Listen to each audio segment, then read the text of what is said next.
News avoidance. I don't watch news kasi tumatalo ng dibdib ko.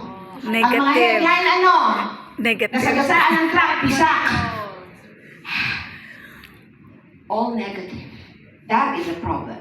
Less investment in newsrooms, less science writers, less coverage of important scientific topics or issues.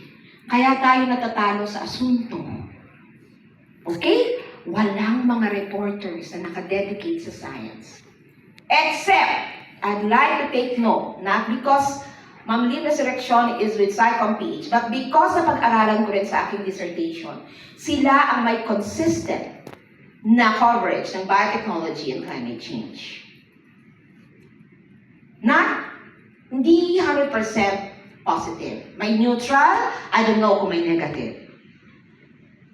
And then, let's look at the next one. Ito na ang teorya na makakatulong sa ating lahat. Ginagamit po ito ng DevCom para sa aming DevCom 50, Introduction to Science Communication. Ang sabi ng literatura, may 4 na models ng SciComm. Yung dalawa ay nasa information delivery, straightforward. Delivery doon sa audience na ang tingin, kapag visit, walang alam. Kami ang may alam. So, we deliver the information. The next one is the contextual model. May alam. So, dapat i-tailor mo ang message mo sa pagkakaiba-iba ng audience mo. Still, nasa information delivery. Wala ka pa ring involvement or engagement ng public.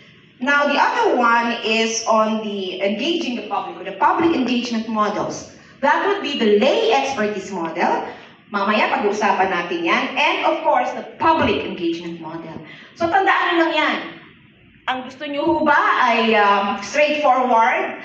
O kung kayo ay nasa social media, binibigyan nyo ba ng importansya yung mga comments, mga sentiments, no? Nung mga nagbabasa ng inyong blog or nagbabasa ng inyong post or nasa inyong blog.